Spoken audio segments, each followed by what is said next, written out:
Guys, this is such an honor. It's been a long time in the making, and we are so proud for you guys to listen to the very first episode on Exactly Right of Parent Footprint with Dr. Dan, my cousin.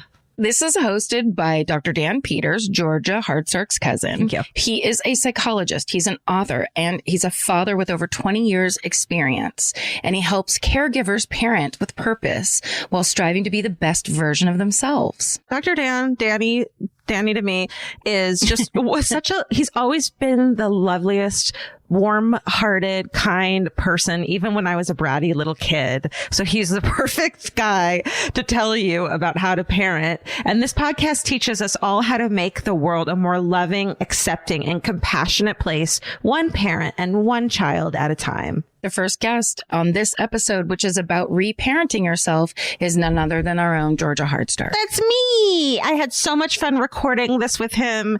I am so proud of what happened and how we talked and what came out.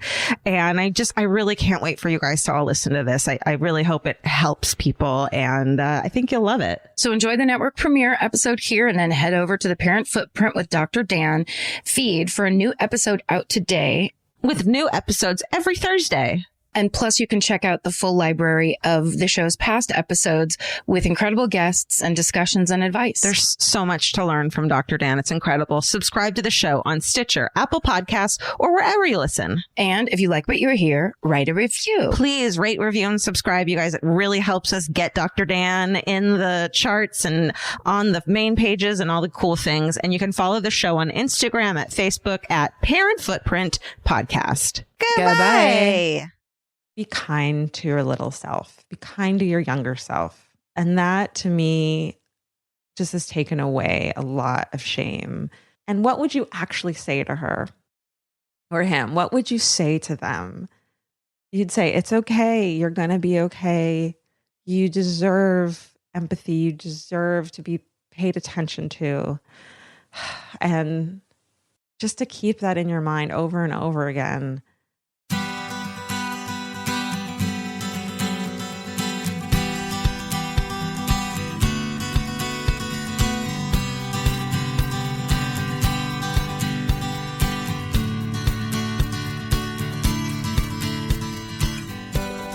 Welcome to Parent Footprint with Dr. Dan. I am Dr. Dan.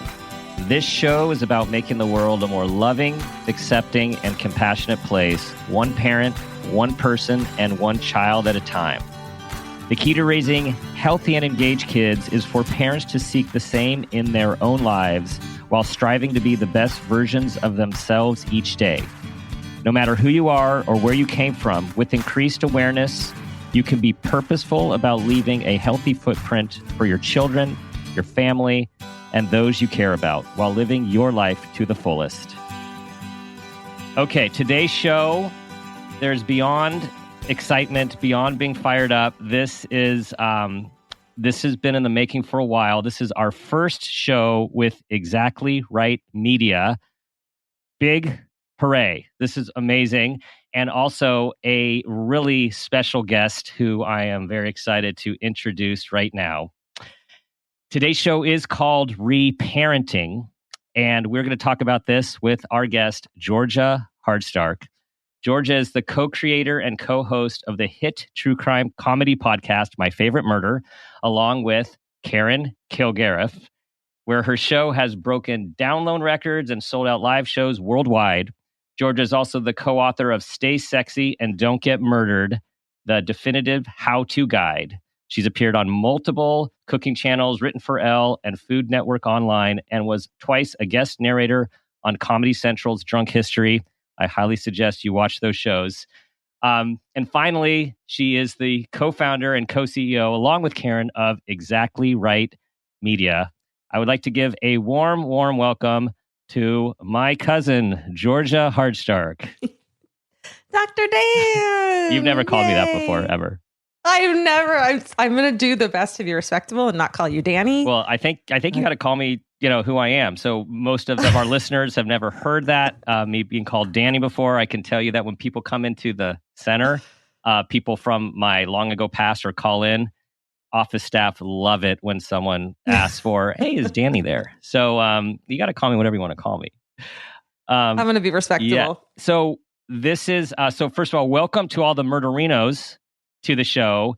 And you guys are an amazing group of people who I'm privileged to be a part of. And for those Parent Footprint listeners who are also murderinos and your lives are now colliding, take a moment, take it in.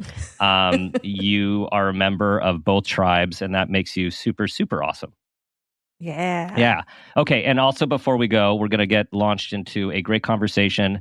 For those of you who have not listened to my favorite murder before, just know this is informed consent. This might be the first Parent Footprint show with some colorful language. So if you're listening in front of other people that you don't want that to be the case, just so here we go.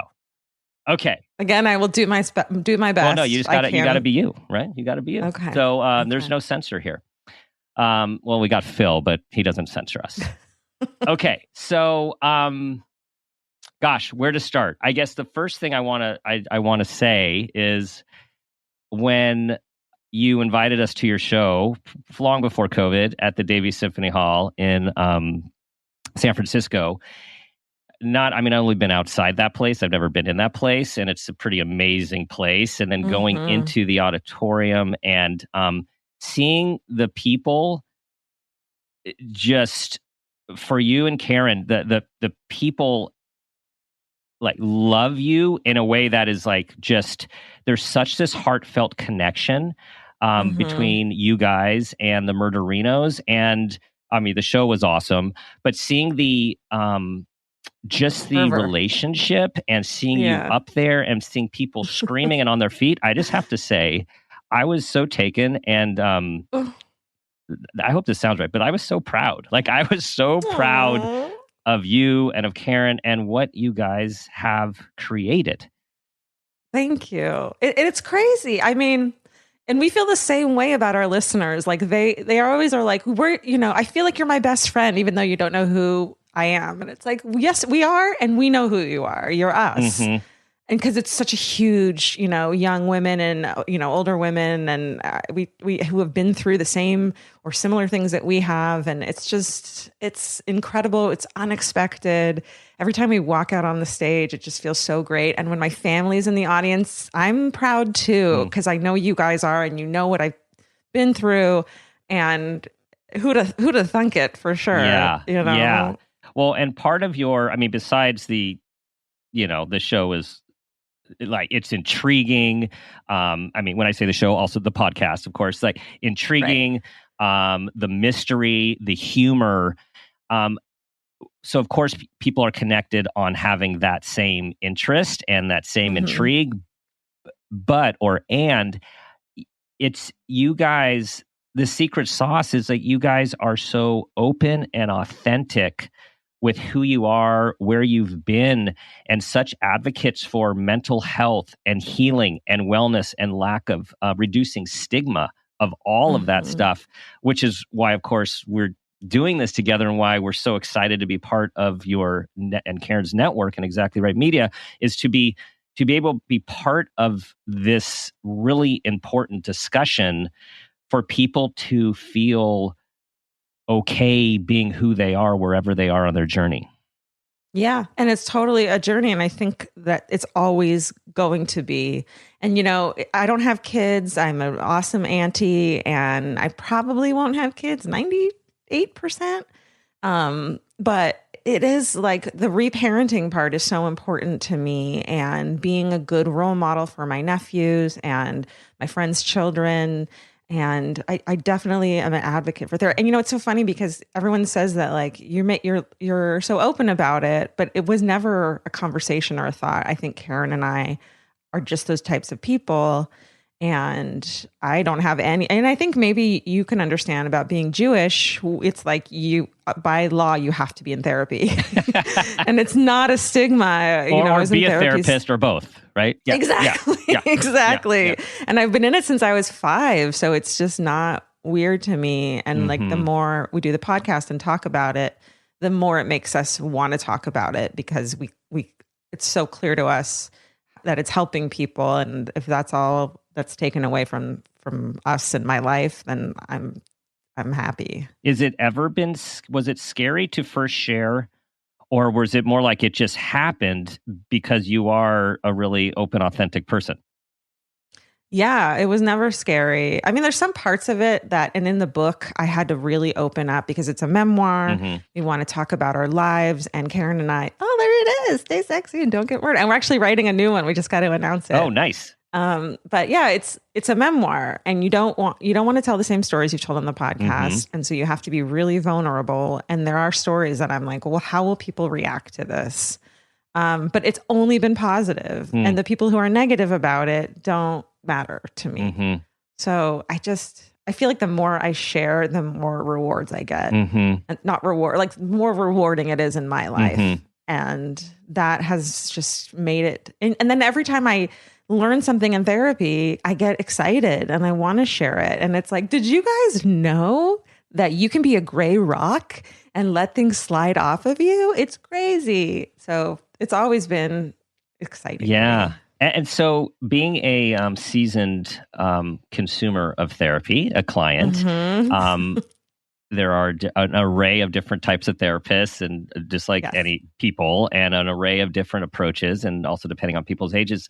How would you say that your experience of therapy or counseling has been as you've been child, adolescent, young adult, maturing adult? I mean, it's always the ones that I've stuck with, the therapist I've stuck with, it's always remained the same thing, which is a safe place to be me and to learn about myself. I still remember my first therapist that really helped me as a kid. Her name was Irma. And at first she just wanted do the things of let's play games. And then she learned, now I understand that that's a way to learn about me and ask the right questions, and it's casual. But I think I was such a precocious little kid that I was like, can I lay down on your couch? And I thought it was supposed to be like Freud, how I'd seen in movies. Totally. Yeah. And then I just wanted to cry, which I really didn't have an outlet to do at home. Mm-hmm. And I think from that moment on, it was really about learning. And I get really analytical. And my therapist now, Kate, she's incredible, will be like, you came into my office the first time and we're like, all right, here are the issues. How do we solve them? Why do I do that? And why there's no crying.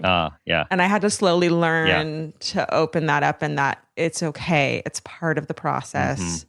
You're not broken because you have to you're constantly going through the same thing over and over again. I feel like she's disappointed in me.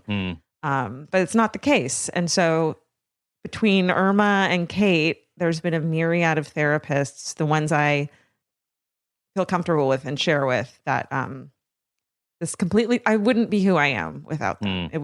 My life would not have so many gifts, and I wouldn't have found an incredible, awesome husband, and I wouldn't have the confidence. I mean, I was in deep therapy when I started My Favorite Murder, and it wouldn't have happened without Kim, my therapist at the time. And what you talk about with, let's solve this. Okay, what am I thinking? And I know that we have our head and we have our heart, and some of us lead with our head and our thinking, and some of us lead with our heart and our emotion, and a lot of it is, trying to integrate the two to find some balance. And like you said, is for a lot of us thinkers, we want to have a word for everything, an explanation for everything, a solution for everything. Yes. When sometimes it's about just having to get in touch with those feelings and those emotions. Yeah, in the beginning, she was begging me to scream into a pillow when I was alone. Good old primal screaming therapy. Yeah. And I just did not have the tools or the emotional openness to do that. I tried it once and I was like, I feel like an idiot. And she also tried rapid eye movement desensitization. EMDR, for those of you who are listening. Yes. And it fucking, excuse me, it triggered. You can bleep me. I want everyone to listen. Yeah. Okay. It triggered. Everyone's like, it helps you so much with trauma. It triggered me so intensely that I almost didn't go back to therapy to her afterwards. Because I felt stupid. And to me at the time, there was no room for emotions. That was going to keep me from moving forward. And it's really taken me a year to get to the emotional part. And I'm just scratching the surface of it. And she's taken a year to get me or to help me stop drinking, which is now a huge part of it. And it's terrifying because there are all the emotions. Yeah. There they right are. And I can't pour a shot of vodka on them. And I don't love it. It's not. So I saw you post about that. Are you actually in the throes of not drinking, or you're still in what we call contemplation, pre-contemplation, like you're getting ready to do it? I was in pre-contemplation. I'm in current contemplation doing it. And I'm on antabuse, which is that medication. I'm a big advocate for those who need pharmaceuticals in addition to therapy. But it's what took me to stop drinking is that I'm going to get physically very ill if I drink. And it just took the alcohol out of the equation for now. And that's what I had to do. And I'm fine with it. Yeah. So you've been doing that. Yeah, it's been like almost 2 months. Congratulations. That's hard. I mean, that's a commitment. And I don't know. It is, and I don't know if I'm going to do it forever. I might, go a while and then change my relationship with alcohol, ideally. But who the freak knows? So, do you feel different besides maybe sleeping better and some of those other things, and waking up feeling a little bit like what is the difference that you experience without alcohol? Really, I have to feel it all. And I didn't realize how much I was numbing out and dissociating, which is a big thing of mine, is dissociating from, I always thought it was just me being a daydreamer and having an active imagination. Which you have really both of those things as well. I do. Yes, and I appreciate those things about myself. Thank you for noticing. But yeah, it's taken that out of the equation, and it's been really hard, and being vulnerable feels gross and terrible and hard. And I'm glad it's during the pandemic because I don't have to go to parties and feel awkward and go out to bars. But I'm learning and it feels good. With, you talk about medicine, which you again post about, which is so helpful to so many people to see these little color pills and what's your favorite and what does it do for you? Again, like the normalizing. I wanted, before I talk about medicine, what I was curious about is there's a debate. Like, I've always struggled with the labels as someone who is responsible, like having the quote power to give people labels on an everyday basis, mental health labels. And I've seen, and I've gone through so many iterations personally and professionally with this is, sometimes, I mean, the field of psychiatry and psychology and how we're trained is often so pathology based and though what's wrong with you, which it makes sense if you think about it, comes out of medicine, and medicine's about identifying a pathology and then fixing it or treating it. And then there is the I've also experienced personally and professionally how a label can help make people make sense of themselves in a way where there's kindness and compassion instead of all this self-criticism and feeling of broken and damaged. So I'm wondering, what was your experience of getting labels, and what do they do for you? I've had them all, and I've come to a place where I kind of understand the ones I have, and truly. And it is so helpful, and people get so scared of like, oh my God, they labeled me with anxiety, or they labeled me with PTSD or bipolar, and they get freaked out. But I totally agree with you that it's a starting point. And it doesn't mean you're broken. It means you have now tools in front of you to take care of it. And honestly, I think about being a little kid and wishing I had been diagnosed with what I think I clearly had. And of course we all diagnose ourselves, but who knows, with ADHD, which shows up so differently now, we know, in girls and women. And so there was no chance of that being done for me. But I think my schooling and my education and it would have changed everything. I thought I was stupid. I didn't get good grades, even though now I look back and I was smart. So even that little thing, and if, someone's children get diagnosed with that, it's a good place to start. And then there's this quote that it gets attributed to me, but it's absolutely not mine, that it says, if you can't make your own serotonin, store-bought is fine, which I love, Yeah. which is like, it runs in my family. I cannot create, for whatever reason, nature and nurture the same chemicals that other people can. Mm-hmm. And that's okay. Yeah. One label I got from a therapist once, or a thing he told me to look up that was just this moment of clarity, was the term sensitive. What's it called? Oh, a highly sensitive? Yes. Highly sensitive person. Yes. And that blew my mind because I always thought I was a drag and turn the music lower. Right. And sorry, I wasn't listening. And, more than that. Mm-hmm. And that made me feel so much less neurotic. Yes. And like more special, really. Yes. And with, so for listeners, there's a profile. It's not considered a diagnosis, but a highly sensitive person. There's some great books out.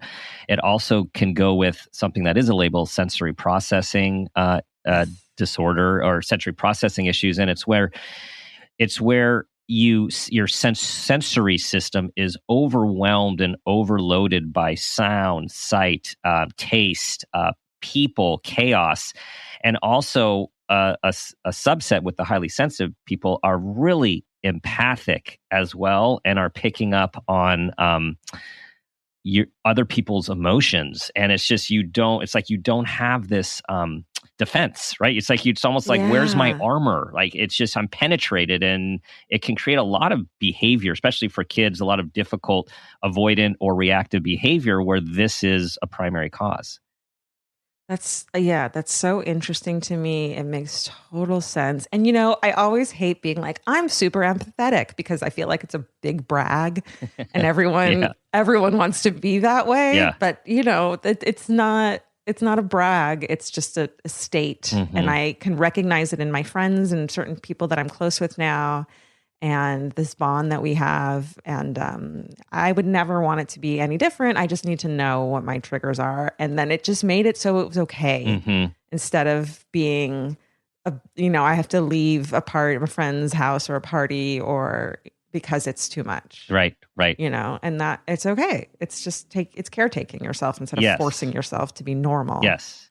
And having some of my own characteristics of that too, which probably influence a little bit of why I do what I do, is I've in my own work, I had to realize, like, just because you see something, feel something, and feel a need to help or get involved, like, it doesn't mean you have to. Like, when it comes down to choice, right? It's sort of like, oh, this person needs help and I want to help here, and oh, they're in pain and that's not fair and that's an injustice, and it can be overwhelming. And so it's just permission for those of you who do have this high empathy.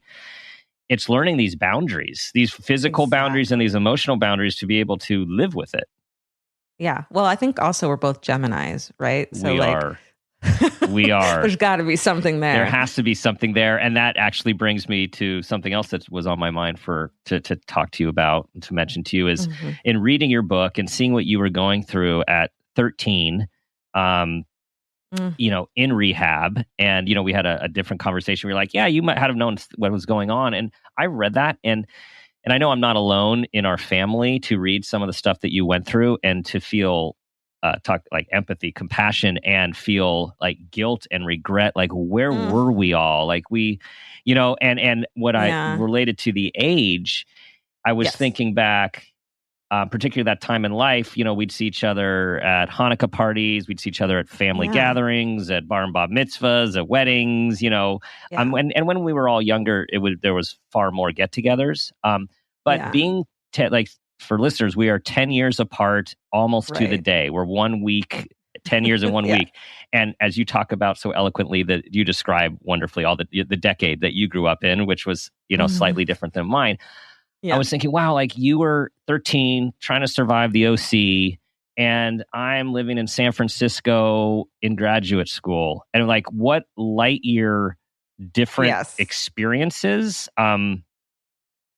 but again, the older, more mature me is like, oh, where were we all?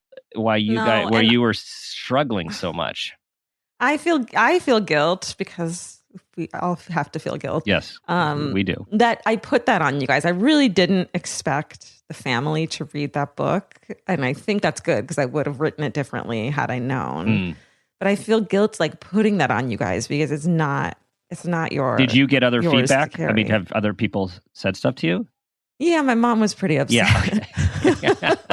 And now I'm like fairly so, Yeah. She didn't deserve a lot of that. It was my story to tell, but, and she cleared it with me, not having read the chapters first. Yeah. And then so in this new book, I'm just definitely trying to be more fair. Yeah. To her, which I think she deserves. We were all in our own world and doing our own thing, and it wasn't anyone else's responsibility to take in. And your mom and our aunts did a lot to help me. Yeah. Your mom, I remember one time we were going to that second Hanukkah party where everyone got a $2 bill. Uncle Milt. Whose was that? Uncle Milt. Uncle Milt. Yeah, and Aunt Shirley, yeah. And my mom, I was 16, so I hated my mom. And we were on our way there just fighting as any 16-year-old would. And I get to the door and I'm so angry and emotional that your mom came out and just sat with me for a little while and empathized with me and, held my hand. So, and then grandma, I had, when my therapist talks about, do you have a positive female role model for that time, or someone who cared? She just was so there for me. Yeah. And that helped, that all of it helped so much. Yeah, so much. And since you mentioned that, and we're on video, hold on. What do we got? Well, I don't have that old picture in my mind of me and you, but here's Grandma. For those of you who, I don't know if anyone's going to see this, but of Grandma. So our grandma was the most amazing. I think this must have been her 100-and-somethingest birthday party. Yeah. So Grandma lived to, I think, a month shy of 105. Yeah. Right? Was it? Incredible. Yeah. And she lived at home the entire time up until the last couple of months.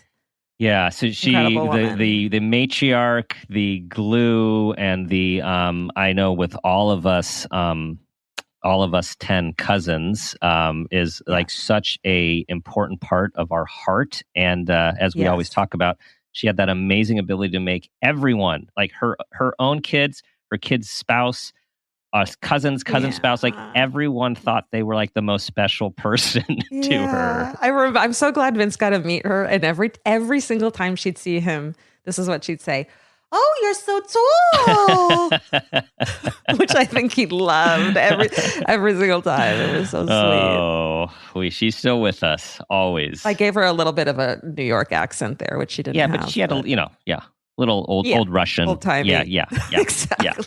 Yeah.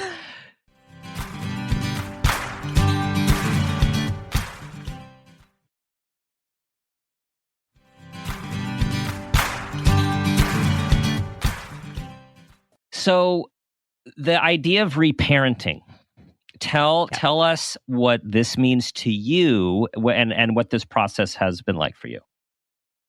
Well, I think I've done this thing where I think about little Georgia instead of it, because I just feel like I don't have a connection to her anymore in a lot of ways. And I'm like looking at her life, and everyone hates when someone talks in the third person, but for me, it's necessary. And, through therapy, I've learned she treats herself like she's a horrible person and that she's not deserving of love. And I know as an adult that is not the case, that she's smart and kind and deserving of love. And so I'm trying, and I don't even know if this is the right way to do it. It's kind of like little things I picked up on through the myriad of self-help books I've read and the years and years of therapy I've had, that I'm the only one now who can convince her, and thus the voice that's in my head that is still from childhood, because as you know, we learn ways to cope as children that help us to literally survive in a, not like in a lot of ways survive. When we get older, we don't realize that we don't need to do that anymore, and that we now are safe and have authority over our lives and control over our situation. And yet we still use those tools because it's all we know. And so I'm trying to unlearn those tools and learn that I'm in control now. And part of that for me is just sitting with little Georgia and letting her know that it's going to be okay, and that she's okay and she's safe and she has everything she needs now.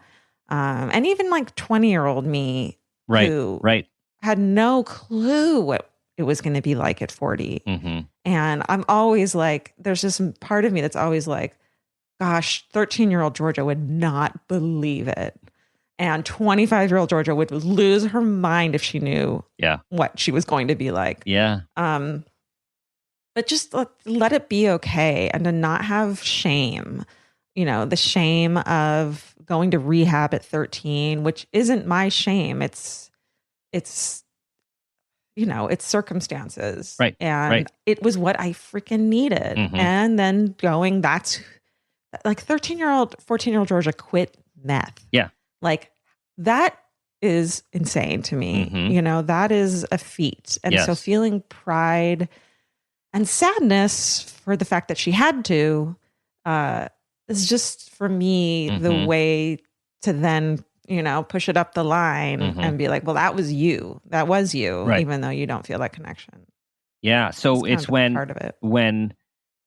So the reparenting happens by you becoming aware. And for our listeners, awareness is a huge component of our show, because it's like through our awareness is where we have the ability and can have the most profound growth and change, because we are aware of something about ourselves. So I think what you're describing is when you become aware, little Georgia, young Georgia is responding in a way, or feeling or thinking a way. Who you are now has the opportunity to talk to that Georgia in a kind, compassionate way, and in a sense, a way a kind, compassionate parent would, to make it okay and to help her realize the difference between what was in the past and what's in the present, what's now. Yeah. And at first, And at first I think I got really angry at my parents for that. And so my mom and I have had a really strained relationship for a lot of years, and I've been really angry. And that has dissipated so much when I have compassion for them and what they went through. But also, my mom and I went to a mediator, and only 3 sessions, and it's totally changed our relationship. What that I think more than anything, what that taught me, she learned some things that were upsetting me, but really didn't come down to like, you did this and you did that and apologize for this. What it came down to is that she was showing up, and that's really hard to do, to show up to be essentially berated by your daughter, which isn't what I did. And we had an incredible mediator, so that was great. But just to take some of that anger out, and that she was showing up because she wanted to love me and learn how to love me. And I don't think a lot of families would do that. A lot of parents wouldn't do that. So it softened me. And then recently a woman said to me that her mom told her that you never realize how much your parents loved you until you have kids. And that really hit me. And then I also felt like, well, I don't have kids and I'm not going to. So maybe I can just understand that now as an adult, And I love my cats and puppy so much that maybe it's somewhat similar. You do. And my nephews. Yeah, and my you nephews. do. I was going to say, and you are very close with your nephews. Yes. I similarly, just in all of adulthood transitions, I didn't appreciate so much, fully understand where we lived, what we had, what my parents did, until I grew up. And it's almost like this rite of passage. I almost like that you have this awareness of that transition from like self as child to self as adult. It's it's a bizarre, like you don't get the memo. It just sort of happens sometimes. Definitely. Well, I will say that in my eyes, your parents were the pinnacle of parents and ideal. And that's what I always daydreamed of. And your gorgeous house. I love that house. Feels so comfy and homey to me. And that fish tank that I would lose my mind over at Thanksgiving. They're still there. And I am very fortunate to have the parents that I have. And and a close family. And I feel like that tight-knit family that we had. And again, you were on the tail end as being the last cousin. I'm the youngest. The youngest cousin. 10 of 10. But growing up, what I do remember is all of the family gatherings, so many of them. Like I didn't know life outside of family gatherings and cousins and aunts and uncles. Totally. And we were over in Orange County, so we weren't as, enmeshed in it because you guys were all in LA. But I look forward to them every year and feel so, of course we miss it so much, but that cozy, and we have it in other ways and in other homes, but that feeling of being as a part of a tribe and a part of something was, I'm sure it kept me going in a lot of ways, and it doesn't have to be family. That can be your chosen family, which is a phrase I learned recently, which just struck me so hard. I think it's obviously, we're pack animals. So through all your work and as you're doing this reparenting, what are I know you've learned a lot about yourself. Like, what are the things that stand out to you, even if they're more recent enlightenments and awarenesses about like who you are and like what makes you tick? There's a word that I immediately thought of that I always think of. So like I am a disaster daydreamer. And the minute Vince walks out the door, I'm catastrophizing and I can't live without him. And if something happened and I used to obsess about it and it was debilitating. And I'm waiting for the thing to happen, for the shoe to drop. I'm never appreciating what I have right now and how great things are right now because I'm waiting for that to destroy me. And so my last therapist, Kim, made me make a list of like my attributes. And the word that really stuck with me was tenacity. And she taught me that I've already survived a lot of those things and gotten to a really good place in them. And when those other things come, as they inevitably will, maybe not the way I picture them or see them, I can survive them because I have tenacity. They'll break me and change me, and I will grow and thrive despite them or because of them. Right. And that like has fueled me so much through the past couple of years. And so she took her own life a couple of years ago. Oh no. I know. I don't know if that's too dark for this. No, but it's real. It's stuck with me, and because she's the one who said it, has just made it mean so much more to me. And and I'm tenacious, and I am a fighter. I always worry I don't stand up for myself. And last night my dad said to me, "Well, you stand up for yourself more than anyone I know. You're like your mom." And I was like, "Oh, that's how you see me? Okay. Like if you see me that way, then maybe I am, Well, and that's how, I mean, especially the, again, I would say who you are is who you are. What you post is who you are. And you're always taking a stand for justice, right? And empowerment for women, for any marginalized individual or group. So do you not see that as assertive and tenacious, or do you see that as like, I just have to do that? Like how could you not? Yeah. Yes, exactly. I am privileged in so many ways. And that is something that I need to use. It's a superpower that I need to use for good and not evil. And it's the literal least I can do, and the literal, it's literally my job as an empathetic human to try to pass that on and to ignore the mean people who think I'm an asshole for it or think I'm too political or loud. It's my duty as a human being to make sure that everyone has the same chances that I had, you know, even though some of those were screwed up. I can pass that on, and that's the least I can do. So part of reparenting and being a healthy person is caring for oneself. And we know that for a lot of people, it takes them a long time to feel worthy of caring for oneself. And I was wondering if you could share with us, like, how do you parent yourself in a nurturing way? You know, what is your self-care? Well, I'm learning that self-care isn't taking a bubble bath. I mean, that's where it starts. Yeah. And it isn't getting a massage every couple of months. Those aren't bad things.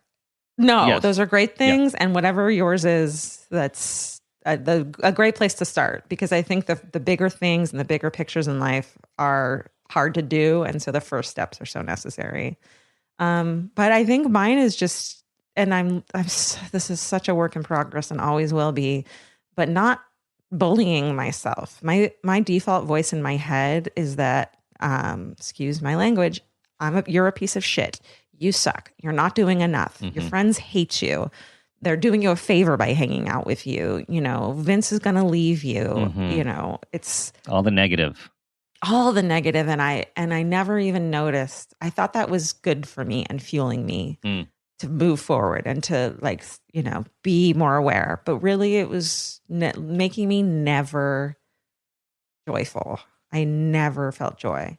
And that voice is still there. And now I just respond to it with the real me who likes herself, who loves herself, who just, you know, who has come so far. And it's someday that voice will be the only one.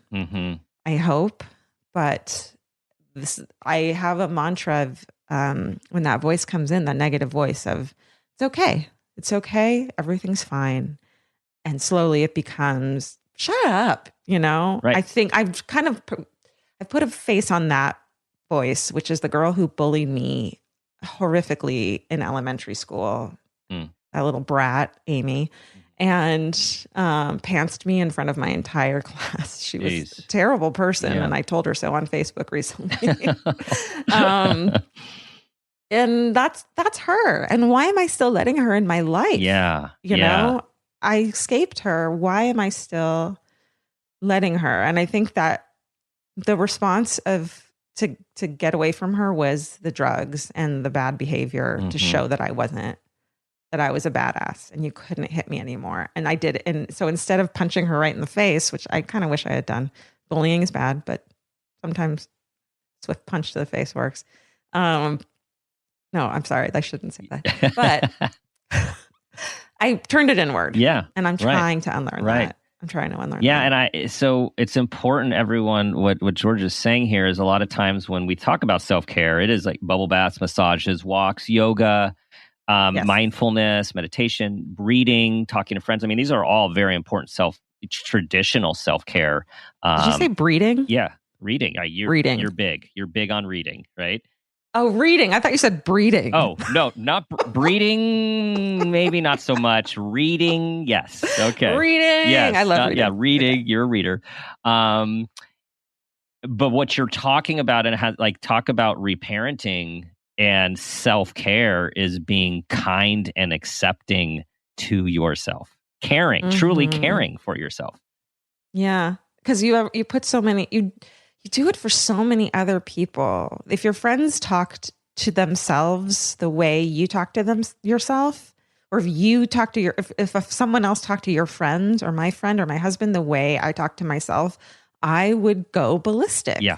It's not okay. And I heard there's this other podcast I love called The Cure for Chronic Pain.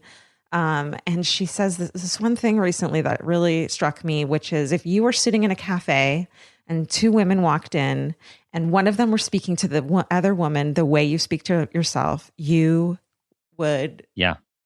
how would you react? Right. It would be horrific. Mm-hmm. And so I keep picturing that when I picture myself. Mm-hmm. And it's changed my thinking Nice. a lot. Nice. Sorry to bring up another podcast. Oh, on this. you could bring. This is what you do. Is you're so you and Karen are so wonderful about supporting anyone's work that has helped you. So it's great. You would love her. You should have her. Okay, so what do you want your listeners, the Murderinos, everyone listening to this show, like, what do you want them to feel about themselves and to think about themselves? Like, what do you want for them? Well, the first word that comes to mind is badass, Mm-hmm. because we are it's these mostly women, and the things that they do for each other and for the greater good are so admirable. They do it in our name, so we get the credit, Mm-hmm. but we're just the gatekeepers. Mm-hmm. Happily we're both like control freaks who love attention. But I think that the thing that I do and that I think would really help a lot of people is just to be kind to your little self, be kind to your younger self, and that be kind to little Georgia. Yeah. And that to me just has taken away a lot of shame. And then you feel shame and guilt because you treat her badly and you're mean to her. Right. And so it's just this ugly cycle. Self-perpetuating. Yeah. Yeah. And so just to pull that circle and unwind that circle and just treat yourself. You would never say the things you say to yourself to a little kid. Never. Can you imagine? Never. My little nephew Joe being like, God, you suck at that. Yeah. And you're terrible. Yeah, loser. And why are you this? You're a loser. Right. And you'll never blah, blah. Yeah. Just picture that and picture little you. And what would you actually say to her? Yeah. Yeah. Or him? What would you say to them? Yeah. You'd say, it's okay. You're going to be okay. You deserve empathy. You deserve to be paid attention to. And just to keep that in your mind over and over again. Yeah. It'll help. Yes. For everyone who can't see Georgia's face, which I can, when you said that, when you said that, like there's such joy on expression on your face when you get into that place, right? That realization of like, gosh, like this is how I should treat myself, right? And you all should treat yourselves. It doesn't make you a bad person to put yourself first. It's the only way to truly help other people and truly show up for them. Yes. I always felt selfish for that thing, and it's not that. No. Right? It's not selfish. And again,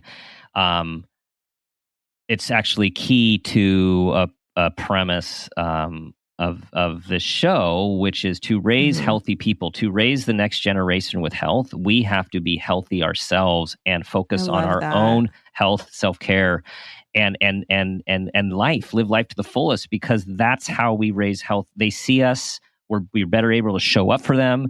They see someone who likes themselves instead of putting themselves down and feels less than, and that all emanates and is transmitted to kids. That's so true. And I love the opening lines of your podcast. It's so true. It's the only way to show up. So Georgia, it's time. I want to keep going, but it's time for the parent footprint moment question. Okay. All right, here we go. So tell us about a time that you became aware of yourself as an individual, had an awareness about your parents, or an awareness of yourself as that great auntie. And that new awareness had a positive impact on yourself, those you love, and those around you. I had an eating disorder for a long time.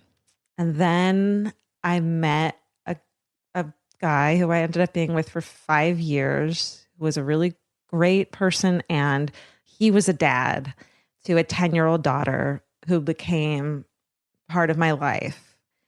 And I realized that she was going to watch me eat and watch me deal with food and watch me, do I get disgusted by food and can't eat it and it's not allowed? Or do I show her how women eat and how women care about their bodies? And so I chose that, and I've never gone back to 107 pounds, and I've learned to love that I'm a woman. I see my mom's body in my body, and she detested her body my whole life. And it just is a woman. That's how women look. And I'm okay with that. And so Audrey was her name, and it just showing up for her the way I'd wish that I had been showed. And that's media. That's not my mom. That's media. Yeah. That's the way things were. Really changed and showed me that I was an adult who had an impact on younger people, and that I had an obligation and an opportunity to change the patterns that I had been living in for so long. Wow. Awesome. Is that real quick? Is that what you mean? Yeah. Is that what you? Yeah. Okay. Yeah. That is awesome, because at that age, I mean, you talk about like that is that looking outside of yourself to see the impact that you would have on someone else. And with that awareness, change a behavior that and an action that not only is healthy for you, but healthy for that other. Yeah. Yeah. That's awesome. Thank you for sharing that. Thank you. Yeah. Okay, so as we conclude here, tell everyone what should everyone look for from My Favorite Murder, from Exactly Right. Exactly Right Media. Oh my God, what a joy. The fact that we get to work together. And now at Hanukkah's, I get to be like, what's up? We're coworkers. It's just like, it's so rad. I want to put the photo up of it's you, me, and Lee as we were little kids, and like, look at those podcasters. Who knew? Who knew? Yeah. So we just have a ton of wonderful, beautiful podcasts coming up, and obviously yours. And Jesus, what a life. What a freaking what a life. Who'd have thunk it? Gratitude. And And you do. The Exactly Right team is an amazing group of people. That's been our experience. Thank you. And it's just so lucky. It's just fun and meaningful. Thank you. Welcome to the family. Thank you. We have great parties Thank once you. the pandemic's over. Glad to be part of it. And for the pandemic to be over. We see light at the end of this tunnel. Oh my God. Thank you, Georgia. It's a great conversation. Hopefully the first of many. And thank you, Dr. Dan. Appreciate all that you do, that Karen does. Thank you, Exactly Right Media, for welcoming us to the family. And for those of you listening, tell others about this episode. I'm sure you're going to want to share it. Let's get the word out about mental health, about wellness, about healing, about being human, about reparenting ourselves. It's like, it's never, ever, ever too late to have the life you want to have. It takes courage. And you have... Yeah. Oh, I'm sorry. No, go ahead. Go. No. Go. You were doing it. You were going great. No, just that it's never too late to do it. It takes courage, as you're talking about it. You got to dig deep. It takes courage. You need support, but it's there for you. Yeah. And you have how many? Hundreds of a little over 100, 110, in the bank. 115. So yeah. Yeah, we'll have all those up there. So it's just, what you're doing is beautiful. And I'm proud to be your cousin. Oh, feeling is mutual. Thank you, Georgia. Thanks. All right, everyone, that concludes the show. And you know what I'm going to say to you as we leave today. Think about the guiding question I ask myself every day. What footprint do you want to leave?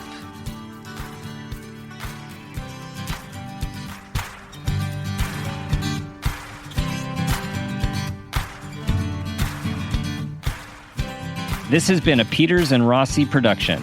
Parent Footprint with Dr. Dan is produced by Laura Rossi. Our engineer is Phil Rossi. Theme music is Strummer Man, composed and performed by Pro Tunes. Artwork is by Garrett Ross. Follow us on Instagram and Facebook at Parent Footprint Podcast, and on Twitter at Dr. Dan Peters. If you are an advertiser interested in advertising on our show, go to midroll.com/ads. For more information, go to exactlyrightmedia.com. Listen, subscribe, and leave us a review on Apple Podcasts, Stitcher, or wherever you get your podcasts.